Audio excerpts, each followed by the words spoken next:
बिस्मिल्लाहिर्रहमानिर्रहीम। हमारे आज के इस लेक्चर का जो टॉपिक हम लोग अभी स्टार्ट करने जा रहे हैं बच्चों, उसका नाम है पेयर प्रोडक्शन। क्या नाम है बच्चों? हमारे ब्यूटीफुल टॉपिक का नेम है पेयर प्रोडक्शन। लॉन्ग क्वेश्चन है जी, ये पेपर में लॉन्ग में भी आ जाता है और है भी बड़ा इंटरेस्टिंग और छोटा सा टॉपिक है ये पेयर प्रोडक्शन। और उसके बाद है एनिहिलेशन ऑफ मैटर। मैं आप लोगों को आज के इस टॉपिक में ये बताऊंगा। हम लोग कहते हैं ना जी, एनर्जी जो है वो मैस में कन्वर्ट हो जाती है और मैस एनर्जी में कन्वर्ट हो जाता है। आप लोग आज इस लेक्चर में ये सीखेंगे कि कैसे जो है जी ये वाकई ही ऐसा पॉसिबल है कि क्या मैटर एनर्जी में कन्वर्ट की जा सकती है और एनर्जी को मैटर में कन्वर्ट किया जा सकता है। तो बच्चों ये इसकी बेस्ट एग्जांपल है इनकी कन्वर्जन की। तो सबसे पहले आप लोगों ने बच्चों पेयर प्रोडक्शन क्या होती है देखें। इससे पहले आप लोगों को मैं कुछ इंट्रोडक्शन देता हूं। अगर आप लोगों को याद हो बच्चों, पेयर प्रोडक्शन का थोड़ा सा इंट्रोडक्शन करना है अपने। उससे पहले बच्चों अगर आप लोगों को याद हो तो आप लोगों को मैंने बताया था कि जब भी कोई लो एनर्जी वाले फोटॉन्स, कौन से फोटॉन्स? लो एनर्जी वाले फोटॉन्स जाके जब बच्चों मैटर के साथ इंटरैक्ट करते हैं, मैटर के साथ क्या करते हैं? इंटरैक्ट करते हैं, तो ये मुकम्मल तौर पर उसमें एब्जॉर्ब हो जाते हैं। जब लो एनर्जी फोटॉन्स जाके किसी मैटर के साथ क्या करते हैं बच्चों? इंटरैक्ट करते हैं, तो उसी के अंदर मुकम्मल तौर पे क्या हो जाते हैं बच्चों? ये एब्जॉर्ब हो जाते हैं। और जो फिनोमिना ओकर होता है बच्चों, उसको हम लोग क्या नाम देते हैं? उसको हम लोग नाम देते हैं जी फोटो इलेक्ट्रिक इफेक्ट का। उसको हम लोगों ने बच्चों किसका नाम दे दिया था? फोटो इलेक्ट्रिक इफेक्ट का नेम दे दिया था। अच्छा, जब फिर बच्चों थोड़े से हाई एनर्जी वाले फोटॉन्स आए, जब एक हाई एनर्जी वाला फोटोन आया बच्चों, जब हाई एनर्जी वाले फोटॉन्स आकर किसी मैटर के साथ इंटरैक्ट किए थे, तो मैटर के साथ इंटरैक्ट करने के नतीजे में आपने देखा था कि ये फोटोन मैटर से स्कैटर हो गए थे। तो बच्चों वहां पर स्कैटरिंग हुई थी, इलेक्ट्रॉन भी रिलीज हुआ था, स्कैटरिंग भी हुई थी, और इस फिनोमिने को हम लोगों ने किसका नाम दे दिया था बच्चों? कॉम्पटन्स इफेक्ट का नाम दे दिया था। ठीक हो गया। अच्छा, मगर अब ये एक केस ऐसा है बच्चों कि जब बहुत ही ज्यादा वेरी हाई एनर्जी वाले फोटॉन्स, बच्चों कौन से? जब बहुत ही ज्यादा हाई एनर्जी वाले फोटॉन्स आकर किसी मैटर के साथ क्या करते हैं बच्चों? इंटरैक्ट करते हैं। जब भी कोई बहुत ही ज्यादा हाई एनर्जी वाले फोटॉन्स लाइक गैमा रेज आगे किसी मैटर के साथ इंटरैक्ट करते हैं, तो बच्चों ये फोटोन टूट जाता है। तो होता क्या है? ये फोटोन ही जो है ना बच्चों, ये हाई एनर्जी वाला फोटोन ही यही कन्वर्ट हो जाता है किसमें? इलेक्ट्रॉन पॉजिट्रॉन पेयर में। और हम लोगों ने इस फिनोमिने को बच्चों नाम दिया हुआ है पेयर प्रोडक्शन का। अच्छा, मैंने बोल के तुम लोगों को डरा दिया है, 2 मिनट सब्र कर लो, अभी आप लोगों को इसका कॉन्सेप्ट समझ में आ जाएगा। अब आपने देखा था कि ये जो लो एनर्जी फोटॉन्स थे ना बच्चों, इन लो एनर्जी फोटॉन्स को हम लोगों ने यहां पर वो विजिबल लाइट वाली एनर्जी की बात की थी। विजिबल लाइट के फोटॉन्स, ठीक है जी, जो भी थी अपने 7 कलर्स। हाई एनर्जी फोटॉन्स में हम लोगों ने यहां पर बच्चों पढ़ी एक्स रेज, और सबसे ज्यादा हाई एनर्जी वाले फोटॉन्स जो होते हैं वो आपको पता होते ही गैमा रेज के हैं। तो बच्चों लो जी, अब पेयर प्रोडक्शन हमारा ये टॉपिक है जो, इसमें क्या हुआ कि बच्चों अब इसकी डेफिनेशन क्या है? When a very high energy photon is stopped by a heavy nucleus, it converts into an electron positron pair. Such a phenomena is known as pair production. बच्चों very high energy photons interact with matter, electron positron pair. तो बच्चों क्या होता है? Electron positron pair. Matter देखें, high energy photon के साथ जब आके, ये हाई एनर्जी फोटोन्स आके जब किसी मैटर के साथ इंटरेक्ट करते हैं, तो बच्चों इलेक्ट्रॉन पॉजिट्रॉन पेयर जनरेट होता है। अब ये इलेक्ट्रॉन पॉजिट्रॉन से क्या मुराद है? सबसे पहले तो आपको इलेक्ट्रॉन और पॉजिट्रॉन के बारे में पता होना चाहिए ना, फिर उसके बाद अगली बातें देखते हैं। बच्चों देखें, एक साइड पर मैं लिखता हूं इलेक्ट्रॉन और एक साइड पर मैं लिख लेता हूं पॉजिट्रॉन। बच्चों एक साइड पर मैं क्या लिख रहा हूं? इलेक्ट्रॉन, और बच्चों दूसरी साइड पर मैं लिख लेता हूं पॉजिट्रॉन। अच्छा, अब इन दोनों में क्या फर्क है बच्चों? इलेक्ट्रॉन और पॉजिट्रॉन, जरा सुनिएगा गौर से। इलेक्ट्रॉन बच्चों आपको पता है इलेक्ट्रॉन का जो मैस होता है ना, वो मैस ऑफ इलेक्ट्रॉन होता है जी 9.1 इंटू 10⁻⁻31 किलोग्राम। बच्चों याद रखिएगा मैस ऑफ पॉजिट्रॉन भी 9.1 इंटू 10⁻⁻31 किलोग्राम होता है। मगर इलेक्ट्रॉन का जो चार्ज होता है ना 1.6 इंटू 10⁻⁻19 कूलम होता है, जबकि पॉजिट्रॉन का जो ये माइनस में आता है, जबकि पॉजिट्रॉन का जो चार्ज होता है वो प्लस 1.6 इंटू 10⁻⁻19 कूलम है। और पॉजिट्रॉन के बारे में कहा जाता है एंटी पार्टिकल ऑफ इलेक्ट्रॉन। बच्चों इसको इलेक्ट्रॉन का एंटी पार्टिकल कहा जाता है। अब ये इलेक्ट्रॉन और पॉजिट्रॉन, अब आपने पॉजिट्रॉन का लफ्ज पहले नहीं सुना हुआ, ये आप लोगों के लिए बिल्कुल नया वर्ड है। बच्चों मेरी बात जरा आप लोगों ने बड़ी गौर से और अच्छे तरीके से ध्यान से सुननी है। देखें ये ना याद रखिएगा यूनिवर्स में हर मैटर का ना एक एंटी मैटर है, हर पार्टिकल का एक एंटी पार्टिकल है। ठीक है, ठीक है। अर्थ का भी एंटी मैटर है, ठीक है, जिसको हम लोग यूजुअली ब्लैक होल बोलते हैं। इसी तरह हर पार्टिकल का एक एंटी पार्टिकल यूनिवर्स में मौजूद है। तो बच्चों याद रखिएगा इलेक्ट्रॉन और पॉजिट्रॉन मैस तो सेम होता है। अब आप लोग इसको प्रोटॉन ना समझ लेना, ओ भाई प्रोटॉन का मैस और इलेक्ट्रॉन का मैस सेम नहीं होता, और पॉजिट्रॉन को प्रोटॉन नहीं बोलना, ये कंफ्यूजन नहीं लेके आनी है अपने अंदर। ठीक है, ये positron and electron both have same mass. बच्चों एंटी पार्टिकल किसको बोलते हैं? एंटी पार्टिकल बोलते ही उस चीज को है जिन दो पार्टिकल्स का मैस सेम हो मगर उनकी नेचर ऑपोजिट हो, एक के ऊपर नेगेटिव चार्ज है, एक के ऊपर पॉजिटिव चार्ज है।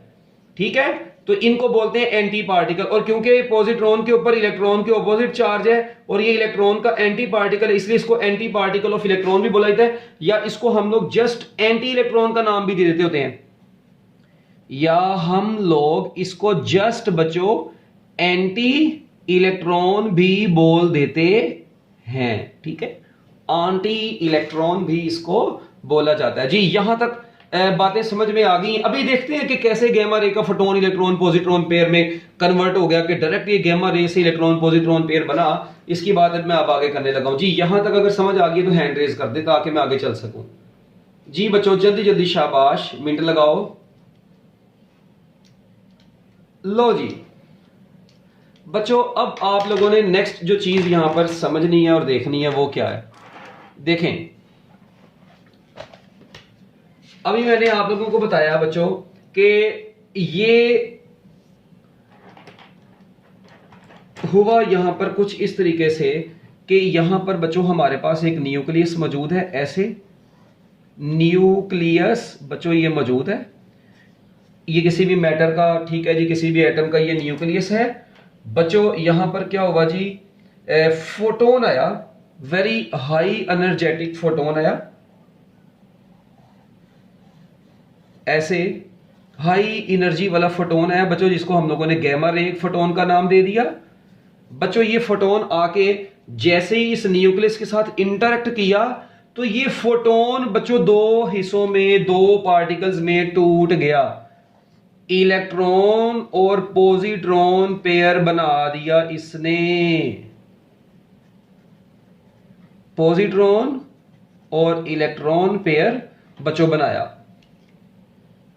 अब ये इसका मतलब आप लोग देखें कि ये ऑब्जर्वेबल है भाईजान, ये एक्सपेरिमेंटली इनको मतलब प्रैक्टिकली देखा गया है। ये एनर्जी थी, ये फोटोन की सिर्फ एनर्जी थी, और ये इलेक्ट्रॉन पॉजिट्रॉन क्या है? मैटर के पार्टिकल्स हैं। तो बच्चों आप लोग देखें क्या यहां पर एनर्जी मैटर में कन्वर्ट नहीं होगी? बिल्कुल कन्वर्ट हो गई है बच्चों। इसीलिए पेयर प्रोडक्शन में क्योंकि एनर्जी मैटर में कन्वर्ट हुई है, और आइंस्टाइन की इक्वेशन भी यही कहती थी कि energy can be converted into mass, mass can be converted into energy. तो बच्चों ये आइंस्टाइन की उस इक्वेशन को भी एक्सप्लेन कर रहा है बेसिकली।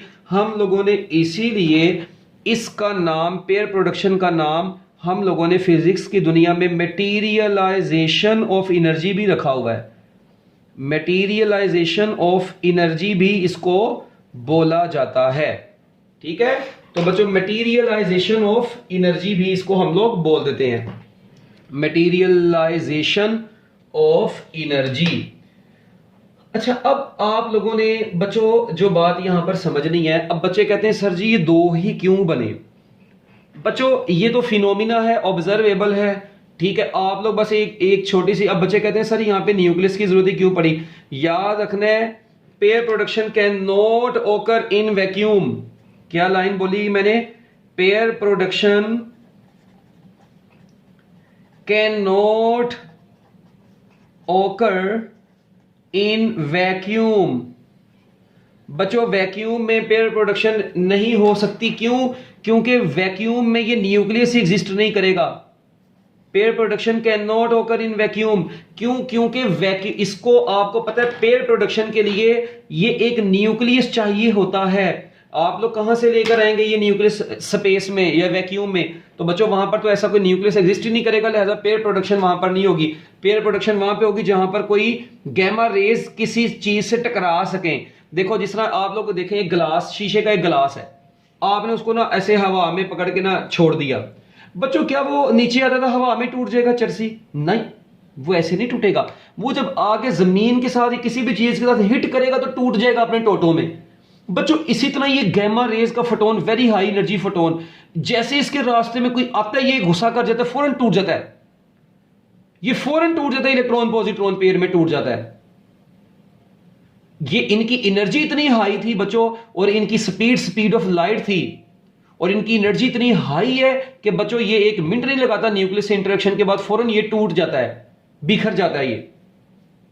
तो बच्चों आप लोगों ने देखा कि ये गैमा रेज का फोटोन इलेक्ट्रॉन पॉजिट्रॉन पेयर में कन्वर्ट हो गया। अब ये दो ही क्यों बने, देखें आपको पता है ओवरऑल, अगर मैं कहता, बच्चे कहते हैं सर एक नहीं बन सकता, याद रखिएगा जब भी पेयर प्रोडक्शन होगी तो बच्चे कहते हैं सर इलेक्ट्रॉन अकेला क्यों नहीं बना, पॉजिट्रॉन अकेला क्यों नहीं बना, ये दोनों ही क्यों बने हैं। बच्चों उसकी वजह सिंपल सी ये है, आप लोग देखें यहां पर, to conserve law of conservation of momentum and law of conservation of energy, to conserve law of conservation of, बच्चों यहां पर मैं एक लाइन लिख रहा हूं, to conserve law of conservation of energy and momentum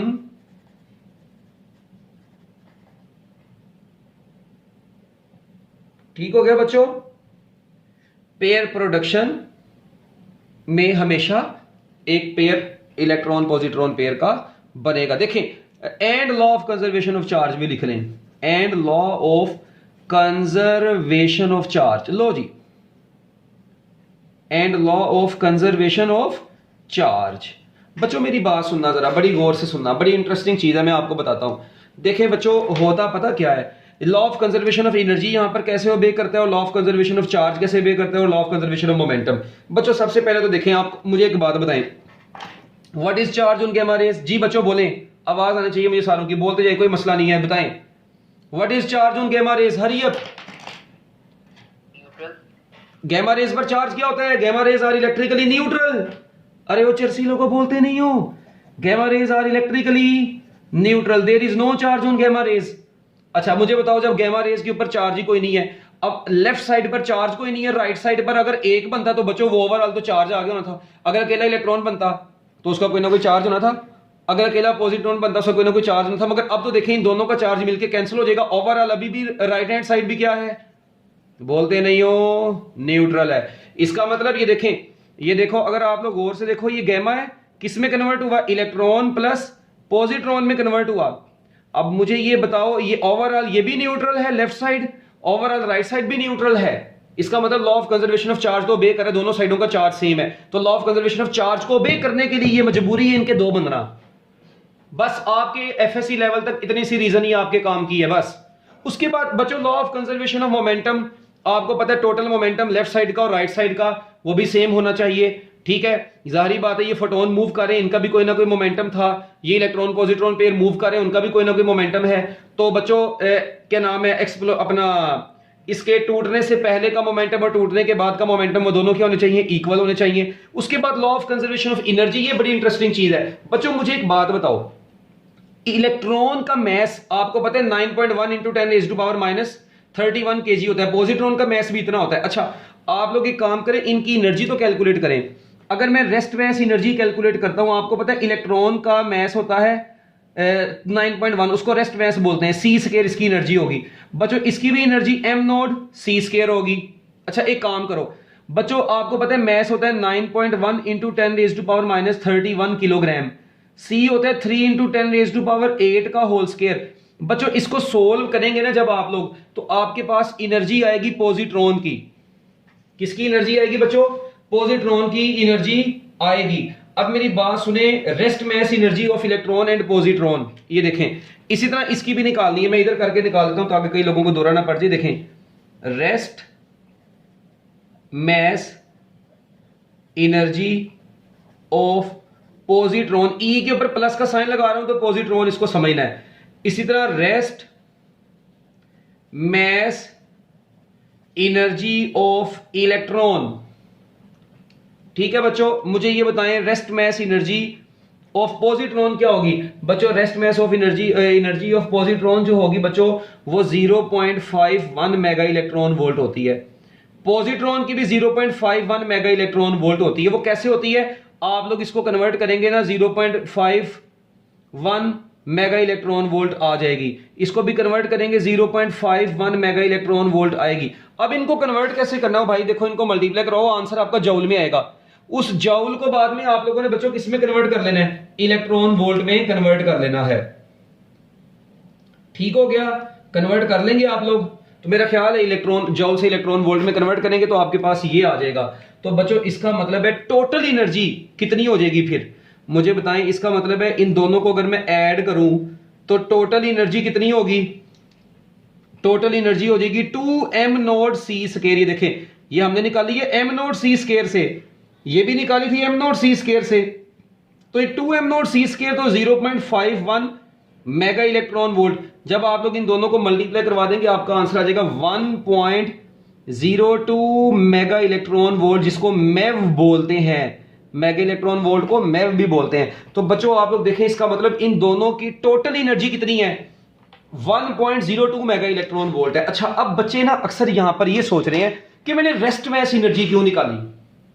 ओ भाई मेरी बात सुने, हमारी कैलकुलेशन बस आसान होने के लिए, आपको पता है इलेक्ट्रॉन किस स्पीड से मूव कर रहा है, पॉजिट्रॉन किस स्पीड से मूव कर रहा है, आपको तो स्पीड का ही नहीं पता। तो बच्चों इसलिए मॉडर्न फिजिक्स में इनकी रिलेटिविस्टिक स्पीड की वजह से इनका मैस भी चेंज होता है। जब आपको इनकी स्पीड का ही नहीं पता, इसलिए आप लोग बच्चों रेस्ट एनर्जी की कैलकुलेशन करके अपनी कैलकुलेशंस को आसान बनाते हैं। एक बात सुने जरा, देखें जरा, आप लोग देखें, मैंने इसकी रेस्ट मैस एनर्जी निकाली, इसकी भी रेस्ट मैस एनर्जी निकाली, दोनों की आई 1.02 मेव। इसका मतलब है कि आपके फोटोन की एनर्जी भी कितनी है, 1.02 मेगा इलेक्ट्रॉन वोल्ट है। वो एनर्जी दोनों में डिवाइड हो गई है।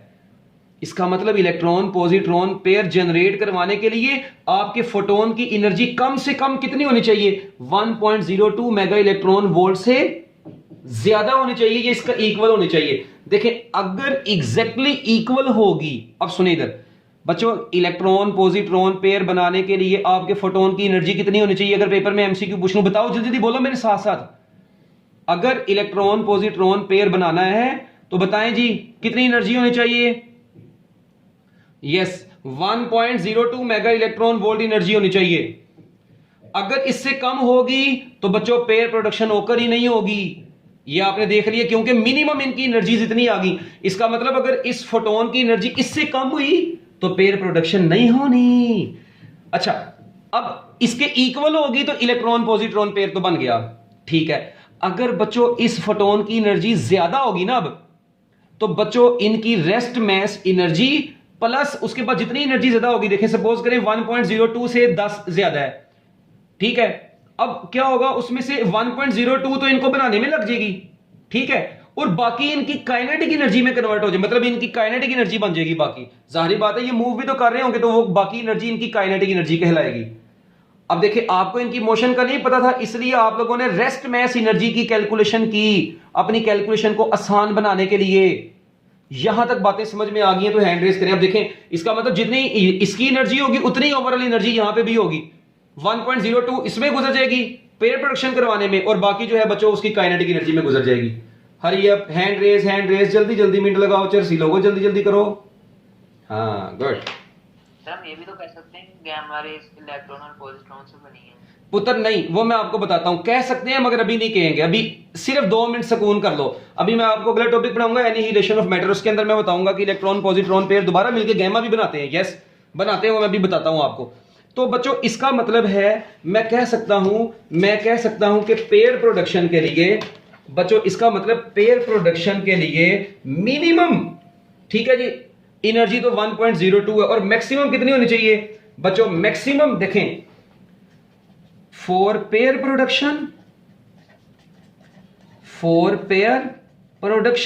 बच्चों पेयर प्रोडक्शन के लिए maximum energy of the photon कितनी होनी चाहिए? वो maximum energy of the photon, बच्चों फोटोन की energy greater than and equal to 2m0c² होनी चाहिए। देखें यानी अगर पेयर प्रोडक्शन करवानी है तो 2m0c², अगर मैक्सिमम हासिल करनी तो ग्रेटर होनी चाहिए उससे, 2m0c² से ग्रेटर होनी चाहिए।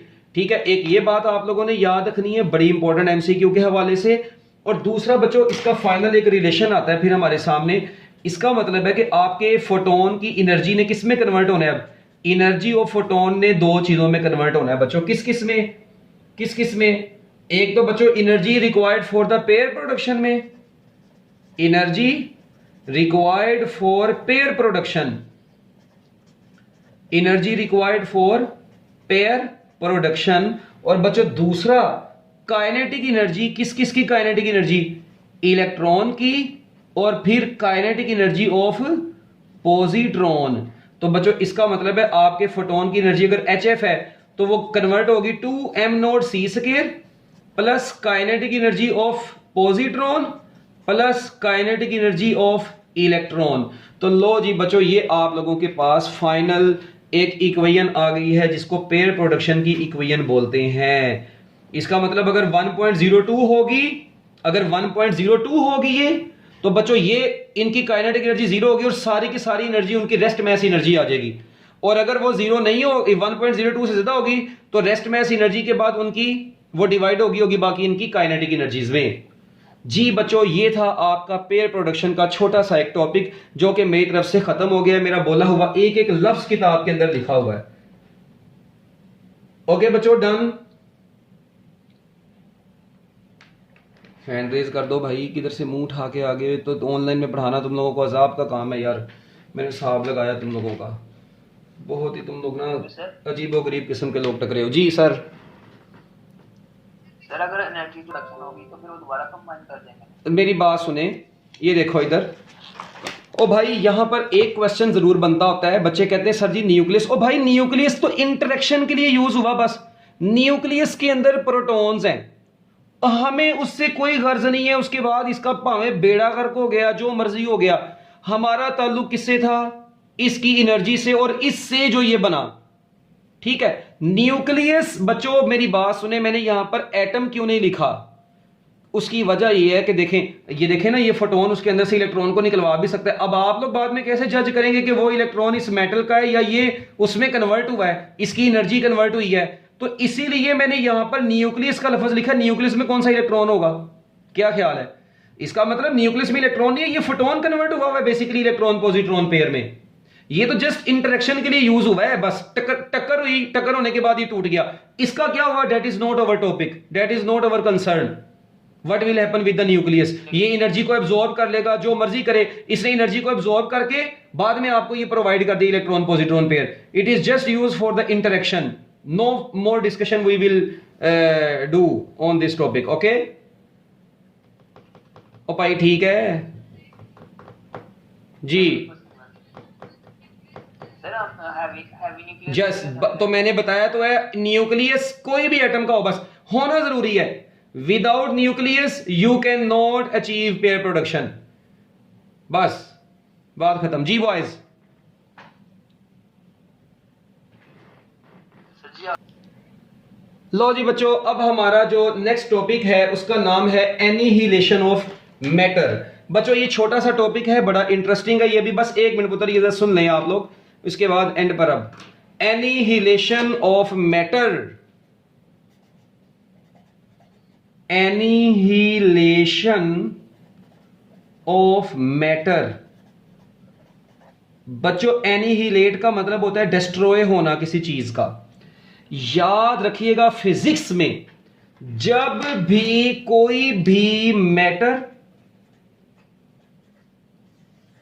प्लस एंटी मैटर, मैं क्या बोला, मैटर प्लस एंटी मैटर, बच्चों जब भी ये आपस में मिलते हैं तो ये मिलने के बाद एक दूसरे को डिस्ट्रॉय कर देते हैं। और बच्चों डिस्ट्रॉय होने के बाद ये ओवरऑल क्या बनाते हैं, आपके पास एनर्जी बना देते हैं। बड़े इंटरेस्टिंग फिनोमिना है ये दोनों फिजिक्स में। अभी इसको पूरा सुन लेंगे ना, फिर आप लोग कहेंगे अच्छा यूनिवर्स में ये भी कुछ हो रहा है।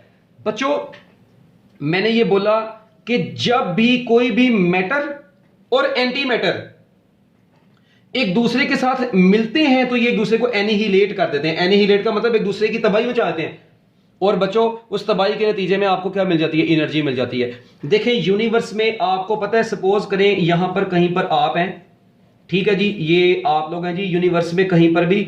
अब आपको पता है आपका एक एंटी, ठीक है जी, आपका एक एंटी मैटर भी इस यूनिवर्स के अंदर है। हमें नहीं पता वो कहां पे। अब ये ना हो तुम लोग ढूंढने निकल जाओ अपना एंटी मैटर है, सर ने कहा था मेरा एंटी मैटर है, चलो जी निकले एंटी मैटर ढूंढ के आए अपना, वो चरसी लोगों ये देखें है, ठीक है, ढूंढते ढूंढते ये दुनिया से चले जाओ। सपोज करें अब आपके पास अगर आपके ऊपर पॉजिटिव चार्ज है ना, तो जो आपका एंटी मैटर होगा उसके ऊपर कौन सा चार्ज होगा, नेगेटिव। सपोज करें कल को आपको आपका एंटी मैटर मिल जाता है, ठीक है, आपको आपका क्या मिल जाता है, एंटी मैटर। तो बच्चों जिस वक्त आप अपने एंटी मैटर के साथ हाथ मिला लेंगे, बच्चों वो आपकी जिंदगी का आखिरी हाथ होगा जो आप एक दूसरे के साथ मिलाएंगे। क्योंकि जब ये मैटर और जब ये एंटी मैटर हमेशा आपस में मिलते हैं तो ये दोनों, क्योंकि दोनों की नेचर ऑपोजिट है, ये दोनों एक दूसरे को डिस्ट्रॉय कर देते हैं और आपके पास सिर्फ और सिर्फ आप लोग किस में कन्वर्ट हो जाएंगे, एनर्जी में कन्वर्ट हो जाएंगे। ये आइंस्टाइन की बहुत बड़ी बात थी फिजिक्स में कि देखें यहां पर ये क्या था, मैटर थी, ये मैटर थी, ये मैस था, ये किस में कन्वर्ट हो रहा है, एनर्जी में कन्वर्ट हो रहा है। तो बच्चों पिछले टॉपिक में आपने पढ़ा था energy can be converted into mass, इसमें आप लोग पढ़े mass can be converted into energy, that is known as annihilation of matter. अब ये बड़े जबरदस्त किस्म के फिनोमिना। और याद रखें यूनिवर्स में ना, यूनिवर्स में कोई भी मैटर जब भी अपने एंटी मैटर से मिलता है ना, जब भी कोई मैटर अपने एंटी मैटर से मिलता है तो बच्चों वो हमेशा, जब भी कोई मैटर अपने एंटी मैटर से मिलता है तो वो हमेशा बच्चों क्या हो जाते हैं, एक दूसरे को एनिहिलेट करके एनर्जी में कन्वर्ट हो जाते हैं। हमेशा ऐसा ही होता है। ये देखें जरा, मैं आप लोगों को इसकी एक एग्जांपल देता हूं। देखें अब बच्चे कहते हैं सर ये पॉजिट्रॉन आपने बस हमने इस टॉपिक में पढ़ा है, और बच्चों ये आगे भी कहीं पे भी नहीं आप लोगों ने पढ़ना, क्योंकि ये बेचारा आता ही बड़ी थोड़ी टाइम के लिए है। देखें जब इलेक्ट्रॉन पॉजिट्रॉन पेयर बनता है ना, ये देखें एक तरफ से इलेक्ट्रॉन आया बच्चों, ऐसे बेचारा ये इलेक्ट्रॉन आया, और एक तरफ से बच्चों पॉजिट्रॉन आया। जब भी इलेक्ट्रॉन पॉजिट्रॉन पेयर बनता है, वो पॉजिट्रॉन बच्चों आगे दोबारा उसको जैसे ही कोई इलेक्ट्रॉन नजर आता है बच्चों, ये फौरन उसके साथ इंटरेक्ट करता है, और उसके साथ इंटरेक्ट करने के नतीजे में बच्चों ये किस में कन्वर्ट हो जाता है, दोबारा ये फोटोन में कन्वर्ट हो जाता है। ये दोबारा किस में कन्वर्ट हो जाता है बच्चों, फोटोन में कन्वर्ट हो जाता है। और इन फोटोन की एनर्जी दोबारा कितनी होगी, m not c square, m not c square, यानी वही 0.51 mega electron volt, 0.51 mega electron volt. अब बच्चे कहते हैं सर देखें, अब मेरी बात सुने बच्चों, यहां पर क्या हो रहा है, ये मैटर थी, ये मैटर किस में कन्वर्ट होगी बच्चों, मैटर कन्वर्ट होगी किस में, एनर्जी में कन्वर्ट हो गई। बच्चों मैटर किस में कन्वर्ट होगी, एनर्जी में कन्वर्ट होगी। दोबारा ये गैमा रेज के फोटोन आपके सामने बन गए, ये गैमा रेज के फोटोन आ गए। अब बच्चे यहां पर कंफ्यूज होते हैं, वो कहते हैं सर वहां पर एक फोटोन था, ठीक है, वहां पर क्या था बच्चों, एक फोटोन था, और इलेक्ट्रॉन पॉजिट्रॉन पेयर वहां पर दो बने थे, यानी एक से दो बने थे। और चरसी लोगों ऐसा नहीं है, जरूरी नहीं है, वहां पे हमने एक गैमा रे का फोटोन ही इतना लिया था कि उसकी एनर्जी 1.02 थी। आप लोग क्या काम करें, वहां पे ऐसे ले लें, दो फोटोन्स ले लें, ये लो, आप लोग दोनों फोटॉन्स ले लो 0.5 0.5 के, उनको भी आप लोग जो है ना क्या नाम है वो आपस में कंबाइन होके इलेक्ट्रॉन पॉजिट्रॉन पेयर में कन्वर्ट हो जाएंगे। तो ये जरूरी नहीं है, इसमें आप लोगों ने परेशान नहीं होना पेयर प्रोडक्शन में, इसको मैं पीईपी लिख रहा हूं। इसी तरह बच्चों एनिहिलेशन में क्या होता है, एनिहिलेशन में क्या होता है बच्चों, इसी तरह एक इलेक्ट्रॉन एक पॉजिट्रॉन पेयर मिलकर दोबारा बच्चों क्या बना देते हैं, 2 गैमा फोटोन बना देते हैं। बेशक एक ही बनाए, उसको आप लोग बाद में 2 कंसीडर कर लेंगे। हाँ आप लोग देखें ये मैंने ऑपोजिट डायरेक्शन में क्यों शो की है, फिर बच्चे कहते हैं ऑपोजिट डायरेक्शन में क्यों शो की है भाई, to conserve law of conservation of momentum, ये दोनों ऑपोजिट डायरेक्शन में शो की हैं, to conserve law of conservation of, to conserve law of conservation of momentum, to conserve law of conservation of momentum, both are moving in opposite direction, momentum both are moving in opposite direction, both are moving in opposite direction, बच्चों दोनों opposite direction के अंदर move कर रहे हैं। देखिए आपको पता है ना वो वही के मिलने से पहले और मिलने के बाद, टकराने से पहले जो डायरेक्शन होती है, टकराने के बाद भी वो, तो देखें टकराने इनके मिलने से पहले भी ऑपोजिट डायरेक्शन में है और मिलने के बाद भी ऑपोजिट डायरेक्शन में जा रहे हैं। Relative velocity of approach, relative velocity of separation, इधर अप्रोच हो रही है इधर सेपरेशन हो रही है, इक्वल होती है बट ऑपोजिट होती हैं। याद करें ये उस कॉन्सेप्ट के मुताबिक बच्चों हम लोग यहां पर कहते हैं कि क्या नाम है, ये दोनों ऑपोजिट डायरेक्शन में मूव करेंगे फोटॉन्स जो बनेंगे। अब एक बात ये भी आप लोगों को मैंने बता दी।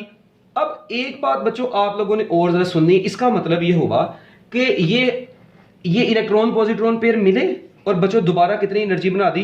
अच्छा अगर अब इनकी एनर्जी ज्यादा हो 1.02 से, तो ऑब्वियस सी बात है वो बाकी एनर्जी इनकी काइनेटिक एनर्जी में कन्वर्ट हो जाएगी गैमा रेज के फोटॉन्स की। सेम वही कॉन्सेप्ट है। तो ये था बच्चों आपका एक छोटा सा एनिहिलेशन ऑफ मैटर का टॉपिक। अच्छा अब आप लोगों को बताऊं मैं एक मजे की बात, ये जो पॉजिट्रॉन की एग्जिस्टेंस थी ना, सबसे पहले ये किसने बताई थी, एग्जिस्टेंस ऑफ पॉजिट्रॉन, कि ये पॉजिट्रॉन एग्जिस्ट भी करता है। बच्चों याद रखिएगा existence of positron was predicted by, इसकी बच्चों प्रिडिक्शन सबसे पहले किसने की थी, इसकी प्रिडिक्शन सबसे पहले डायरेक्ट ने की थी। ये साइंटिस्ट का नेम है जी, डायरेक्ट ने की थी 1928 में, 1918 में बच्चों इसने पॉजिट्रॉन की क्या की थी जी, प्रिडिक्शन की थी।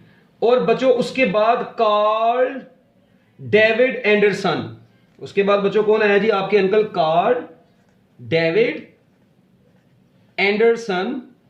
बच्चों इन्होंने क्या काम किया, इन्होंने 1932 के अंदर, इन्होंने 1932 के अंदर इसको डिस्कवर किया, पॉजिट्रॉन को डिस्कवर किया इन्होंने, उसके बारे में मुकम्मल तौर पे बता दिया। उसने प्रिडिक्शन की थी, डायरेक्ट ने जस्ट प्रिडिक्शन की थी, मगर बच्चों इसने पॉजिट्रॉन की डिस्कवरी एक्सप्लेन की फिर।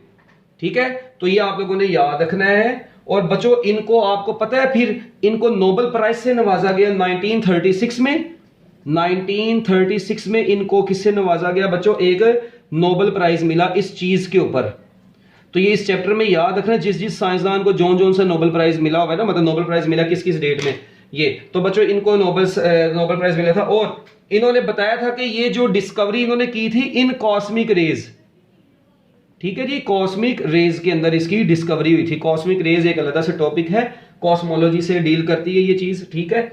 अच्छा उसके बाद बच्चों एक बात और मैंने अभी आपको बताया, जिस तरह particle and anti particle, particle and anti particle कभी भी इकट्ठे नहीं रहते।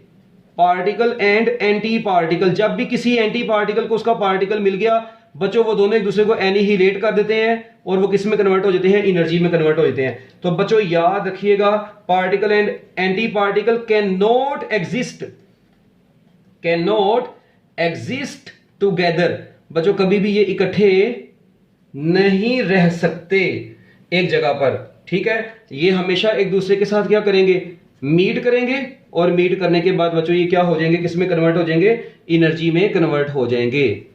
अच्छा एक बात आखिरी बच्चों, इसी तरह जिस तरह इलेक्ट्रॉन का एंटी पार्टिकल है ना, याद रखेगा प्रोटॉन एंड एंटी प्रोटॉन भी, प्रोटॉन एंड एंटी प्रोटॉन भी आगे हुआ है, प्रोटॉन एंड एंटी प्रोटॉन। बच्चों इनकी भी एनिहिलेशन जो है ना, इनकी भी जिस तरह भी इलेक्ट्रॉन और एंटी इलेक्ट्रॉन की है ना, इसी तरह प्रोटॉन एंड एंटी प्रोटॉन की एनिहिलेशन भी कर ली गई है अब फिजिक्स में। और इसकी एनिहिलेशन जो बच्चों ऑब्जर्व की गई है वो लॉरेंस बार्कले लेबोरेटरी में की गई है। किसमें की गई है जी? लॉरेंस बार्कले लेबोरेटरी में, ठीक है जी। ये लैब है जिसके अंदर ये कर दी गई है। बाकी अगर किसी ने इसके बारे में लॉरेंस बार्कले लेबोरेटरी वगैरह देखनी हो तो आप लोग गूगल के ऊपर भी सर्च कर सकते हैं, आपको पता चल जाएगा किस कंट्री में है, क्या हिसाब किताब है। तो मैंने अभी इसको सर्च नहीं किया, बाकी देख लें आप। तो ये बच्चों ये आपकी किताब की जो लाइनें थी ना वो मैंने आप लोगों को एक एक चीज बता दी है। अब एक बात जरा अब आप लोग यहां पर सुने, इसका मतलब ये होगा, इसका मतलब ये बच्चों दोनों फिनोमिने आपके खत्म हो गए। इसका मतलब देखें यूनिवर्स में कितना जबरदस्त ये कानून है कि देखें एनर्जी आती है, सबसे पहले एनर्जी से क्या बनता है? आपने देखा बच्चों एनर्जी से क्या बना ओवरऑल, ठीक है जी। यूनिवर्स में हमेशा एनर्जी से क्या बन रहा है? एनर्जी से ही बने हैं कौन? मैटर और एंटी मैटर। बच्चों एनर्जी से क्या बना? आपने देखा मैटर और एंटी मैटर बना, ऐसे ही हुआ है बिल्कुल। अच्छा ये एनर्जी का ही कमाल है जो मैटर से क्या बनी, जो मैटर में और एंटी मैटर में कन्वर्ट हुई। उसके बाद बच्चों मजे की बात, दोबारा वही मैटर और एंटी मैटर जब भी आपस में कहीं पर भी मिल गई, उन्होंने मिलकर बच्चों दोबारा क्या बना दी? एनर्जी बना दी। तो ये देखें भाई ये कुदरत का कानून है कि ओवरऑल एनर्जी जो है बच्चों वो क्या रहती है किसी भी सिस्टम की, हम लोग ऐਵੇਂ थोड़ी कहते हैं कि कांस्टेंट रहती है ये। तो बच्चों इतनी सी देखें, इसका मतलब एनर्जी किस में कन्वर्ट होती है? आप लोगों ने देखा एनर्जी कन्वर्ट हुई किस में? एनर्जी कन्वर्ट हुई मैस में। उसके बाद आप लोग देखें ये एनर्जी कन्वर्ट हुई बच्चों किस में? मैस में। वही मैस दोबारा बच्चों किस में कन्वर्ट हो गया? एनर्जी में कन्वर्ट हो गया। E = mc²। इसलिए आइंस्टाइन की इक्वेशन इतनी फेमस है क्योंकि ये एनर्जी मैस में, मैस एनर्जी में कन्वर्ट होती रहती है यूनिवर्स के अंदर। तो बच्चों यही है ओवरऑल आपका फिनोमिना, जिसमें इसका नाम क्या था? इसका नाम है जी पेयर प्रोडक्शन और इसका नाम क्या है? एनिहिलेशन। लो जी बच्चों ये आपका कंप्लीट टॉपिक था जो कि दी एंड हो गया है एनिहिलेशन और पेयर प्रोडक्शन के हवाले से। तो मैं उम्मीद करता हूं कि आपको ये समझ आ गया होगा। अल्लाह हाफिज।